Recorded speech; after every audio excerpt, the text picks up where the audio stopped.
is your character Skye in the movie? My character, Skye Brown, she's very timid. She looks out for the people that's in her life. I definitely can relate to that in my own life. I'm very family oriented. I love my friends. I'm very loyal. The only difference is she has abilities that I do not. You sure? Maybe. Okay. How did you prepare for the role of Skye? In preparation for the role of Skye, I did a lot of research on YouTube. I actually watched this show, I can't remember what it was, but it was children with psychic abilities and how they would maneuver and how they would react to certain sounds, or if they can see something that other people couldn't see. That really helped me a lot. I didn't know you did that. You never asked. Oh, that was good. Courtney, how did you come about writing the character of Skye, and how did Chasity bring that to life? I just knew that I wanted Skye to be very, very loyal to her family and friends, because those are the type of people that get in situations that they don't want to be in because they're doing something scared out of love, if that makes sense. When you love someone and you want to care for somebody, you'll kind of take yourself to a different extent. Growing up where I grew up, Black women do a lot of things that they naturally probably wouldn't want to do for love or for money or for whatever it is. So I really just took it from some, certain women that I knew in my life that would take things to a different level for someone that they love. The supernatural thing, actually watching Bobby Brown. Bobby Brown was getting a psychic reading done, and the little kid was like, "You're Bobby." He really didn't know who Bobby Brown was, so it was really interesting of someone finding out a lot of things about a person through a supernatural reading. I didn't write the role for Skye for Chas. She took this role. She took this role. Denisha came in, Dee Dee came in and took the role of Jessie. Chasity took the role of Skye. It was their talent that really brought them in, and I just saw the characters that I wanted to create in them. So, Courtney, talk about the audition process when you were auditioning for Skye. So I already had Skye casted. So I really was only auditioning for Jessie's role. But when this particular cast came, matching them with each other and letting this person read with this person and this person read with this person, it gelled so much with the dynamic of the friends, and then also bringing Monique in. I knew it would come and blend well with a very talented but newer cast, and it worked out perfectly. How was it filming with Courtney and filming with Monique and filming with the rest of the cast? How was your experience?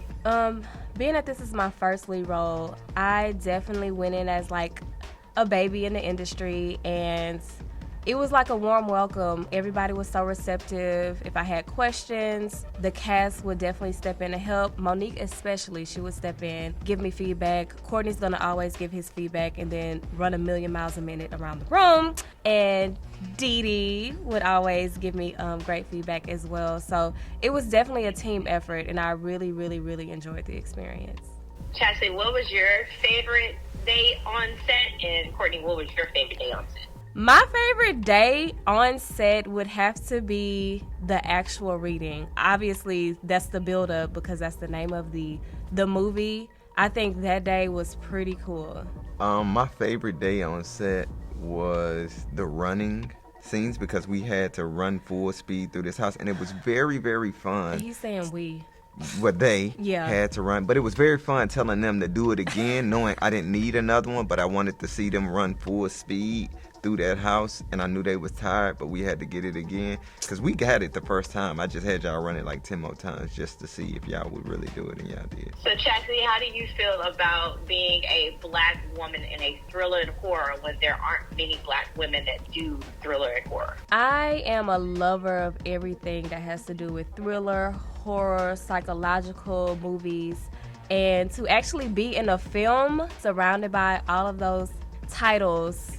I mean, it's so cool to see the process and actually be a part of that process. So it was a great honor. We heard a rumor that you were going to put yourself as an actor in the film. I don't want to give any jewels, but who said I wasn't in it? Y'all just probably wasn't on set that day. Why was it so important for you to have a black leading cast in a horror thriller? It's not that it's not represented, it's just that these characters and these people fit this role the best. This isn't a black story, it's a story that black people are playing the characters in. Hollywood has told us that horror has to look a certain way or sci-fi has to look a certain way, and it really doesn't. It's just depending on the person that's telling the story. So I wanted to be true to the story that I wanted to tell, having Monique as the lead, having Chasity as the lead, and the supporting cast around them. I wanted it to be true to the story I wanted to tell. This is how it would have looked when I was in 5th Ward at 10 years old. It would have been more black people in the home and then a few white, 1 or 2 white people or 1 or 2 Hispanics. It's something that I just wanted to be true to by the way it came out, not trying to change up just because someone says, oh, well, you need this person in this role or you need this in this role. It's not really about, you could put any race in these characters and I think we would still have a great movie. But these people, Chasity, Monique, Denisha, they were the best at these characters. They were the best at their acting in these characters. They portrayed the characters the best. Whether they were white, Chinese, but they played, their acting skills were the best to fit these characters. And a question for both of you, what are you most excited for the audience and the viewers to see? I can't wait to hear the feedback. I feel like in psychological thrillers or horror movies, everybody think they know what's going to happen or can automatically guess, oh, you know how people say you put too much in the trailer, or oh, this is typical, I know what's going to happen. No, you don't. You don't at all. They won't. I want them to see the scene in the end credits. In the credits. In the credits. How excited are you about this finally coming out after working so hard? I'm really excited. You work on something for so long and then to have it take so long to come out. Check the reading out on BET Plus. Check it out now.